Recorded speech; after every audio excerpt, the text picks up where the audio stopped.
कोल्हापुरात चमत्कार झाला। मृतदेह घरी आणताना अँब्युलन्स खड्ड्यात आपटली आणि आजोबा जिवंत झाले।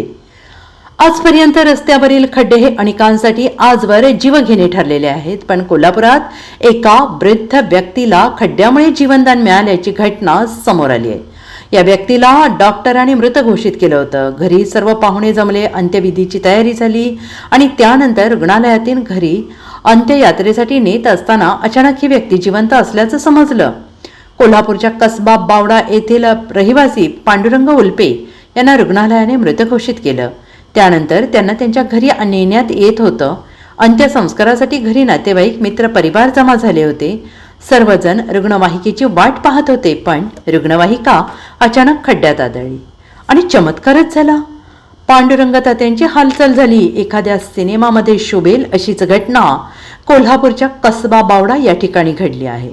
वारकरी संप्रदायातील पांडुरंग तात्या म्हणजे पांडुरंग उल्पे यांना 15 दिवसांपूर्वी हरिनामाचा जप करत असताना हृदयविकाराचा झटका आला। त्यानंतर त्यांच्यावर रुग्णालयात उपचार सुरू होते, मात्र डॉक्टरांनी त्यांना मृत घोषित केले। पांडुरंग तात्या यांचे नातेवाईक घरी जमा झाले। अंत्यविधीची तयारी सुरू झाली। रुग्णालयातून पांडुरंग तात्या यांना घरी घेऊन जात असताना रस्त्यावरच्या खड्ड्यामुळे रुग्णवाहिकेला धक्का बसला आणि यावेळी पांडुरंग तात्या यांच्या शरीराची हालचाल सुरू झाली। नातेवाईकांनी पांडुरंग तात्या यांना पुन्हा रुग्णालयात नेले।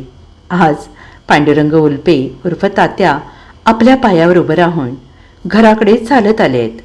ही सर्व पांडुरंगाचीच कृपा असल्याचं नातेवाईक सांगत आहेत। 16 डिसेंबर रोजी आजांना थोडंसं अस्वस्थ वाटत होतं। ते बसले होते घरात, त्यांना चक्कर वगैरे आल्यासारखं जाणवलं, घाम वगैरे फुटलेला। त्यांना लगेच शेजारी सगळ्यांनी गाडीतून घालून हॉस्पिटलला नेलं। बावड्यातील एका हॉस्पिटलला नेलं। तिथे सांगितलं पुढील हॉस्पिटलला न्या, थोडंसं हे वाटत आहे, क्रिटिकल कंडिशन वाटत आहे। तिथून पुढे गेल्यानंतर लगेच आम्ही कोल्हापुरातील एका खाजगी हॉस्पिटलमध्ये गेलो। तिथे उपचार वगैरे सर्व चालू होते। त्यांचे उपचार चालू असताना तब्येत थोडी थोडी खालवत निघाली। त्यांची कंडिशन क्रिटिकल होत चाललेली, डॉक्टरांचे उपचार चालूच होते। त्यावेळेला नंतर डॉक्टरांनी सांगितले की त्यांची प्राणज्योत मालवत चालली। त्यांच्या मुलगीला वगैरे बोलवून घेतलं। त्यानंतर त्यांना पण सांगितलं। मग घरी वगैरे सगळं अंत्यविधीची तयारी चालू केली। निरोप वगैरे मिळाला शेजारी पाजाऱ्यांनी, अंत्यविधीची पूर्ण तयारी वगैरे झाली।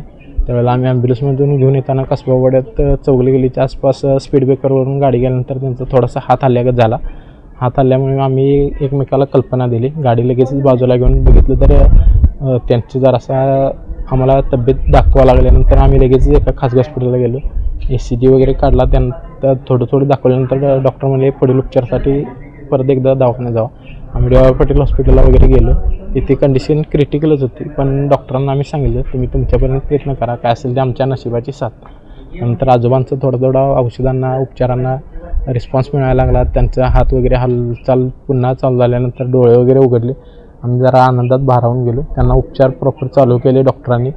त्यांना साथ मिळत गेली आणि डी.वाय. पाटील हॉस्पिटल वगैरे परत त्यांच्या अँजिओग्राफी, अँजिओप्लास्टीच्या उपचारासाठी निरामय हॉस्पिटल वगैरे आम्ही सर्व शर्तीचे प्रयत्न केले आणि आमचे आजोबा सुखरूप घरी आले।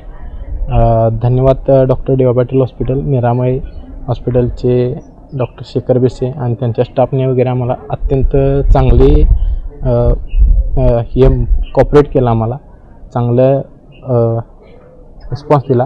त्यामुळे त्यांना सर्वांना धन्यवाद। Bureau report, SBN Marathi, Kolhapur.